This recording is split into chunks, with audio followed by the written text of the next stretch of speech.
We were supposed to have 3 hearings from the January 6th committee this week. We had one yesterday, of course, another planned for tomorrow, and an afternoon hearing Thursday. But tomorrow's hearing has been postponed by the committee, which said its staff needs more time to put video exhibits together.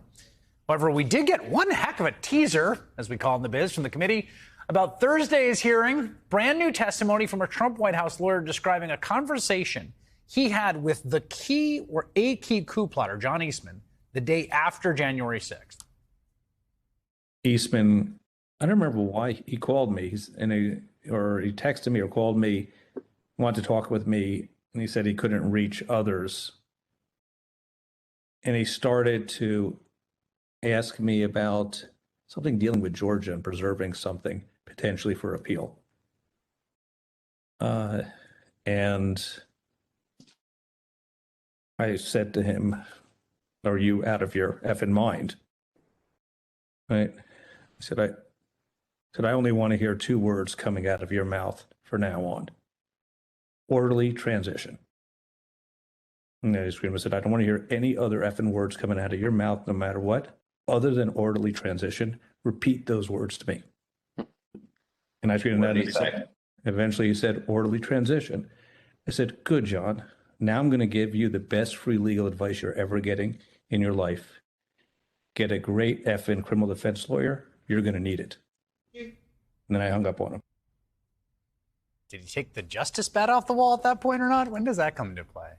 Notably, despite the Trump White House lawyer's advice to hire a criminal defense lawyer, Trump, Eastman, and their fellow coup plotters have not been criminally charged for their role in trying to overturn the election. Congresswoman Zoe Lofgren is a Democrat from California. She sits on the January 6th committee, and she led much of yesterday's hearing. Congresswoman, it's great to have you. Let me start with just some of the scheduling back and forth. Explain to us why tomorrow is postponed and how we should understand that affecting the rest of the hearings. Well, I don't think it's going to have much of any impact. We had a lot of hearings compressed together, and there were logistical problems that are going to be avoided by kicking one of the hearings over to next week. And it had to be the one tomorrow because witnesses for the Thursday hearing, were immovable. So it's not much of a story. I see. Okay. But you said something key there, which is that hearing will just move. It'll be rescheduled. We're not losing a hearing. It's going to happen next week. Oh, correct. I think. No, it's just going to be postponed. And there's no reason that, again, not to stay on this longer than necessary, but last question, there's no reason that I should think like, oh, there's something going on, they learned a new thing, a witness backed out, et cetera. Well, we're constantly learning new things, but this is primarily logistical. Primarily? I'll just leave it at that. Okay. Well, we learned a lot yesterday, and that bit of sound we saw tonight that was previewed I think he was in the White House counsel's office, that attorney. Hirschman talking about John Eastman.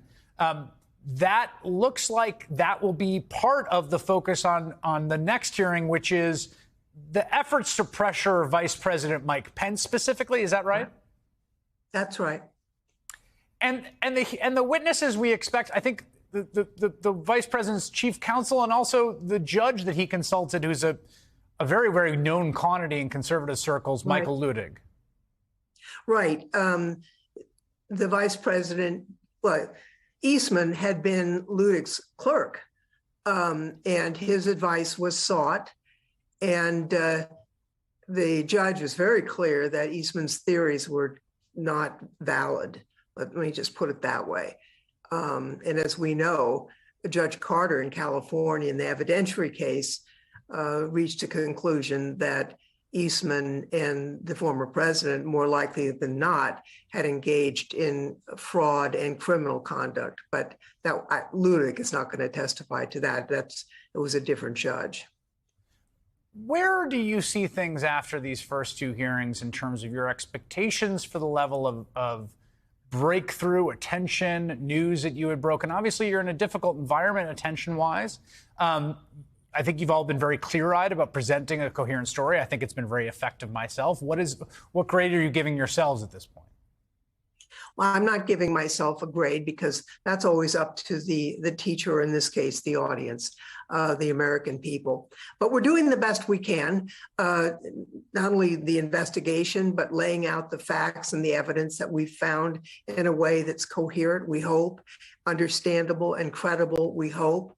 As yesterday, the witnesses are primarily Trump world witnesses because they were the ones who were there, who saw and were able to report.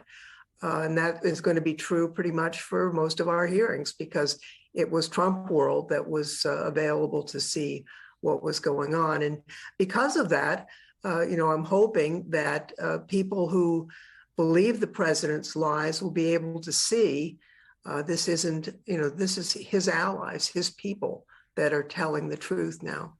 Yeah, it struck me there's a long period of time in the last hearing that was devoted to kind of doing two things at once. One was demonstrating that the people inside knew it was a lie, but also just a debunking of a lot of the lies. I mean, right. Going through the various theories. And I wonder how intentional that was for folks at home. Yeah, tell me about that decision. Yeah. Well, I mean, there are people, to this day, we know from polling who think that, maybe the election was stolen. A large number of Republicans think that. So how do they think that? There are all these theories. And it turns out, and honestly, when Attorney General Barr announced that they were going to investigate election fraud, I was very suspicious. But I do understand from his testimony now his thinking behind it, and it may be that he was right. Having these theories uninvestigated, these claims just fed them. And so even if it was a crazy claim, he assigned them to a U.S. attorney, and they investigated. For example, as he mentioned, the wild claim that there was a truckload full of ballots. As Rich Donahue said, maybe the truck driver believed it, who knows? But they interviewed the people who loaded the truck and who unloaded the truck, and it wasn't true. And so that was important, not only that they investigated it, but we could explain what happened so that the American people can find out, and also that they told the president it wasn't true and how it wasn't true. So I think it's very clear. Yeah, it was very comprehensive and thorough and striking, the degree of thoroughness. I thought it was a really fascinating aspect to that hearing. Congresswoman Zoe Lofgren, thank you for your time.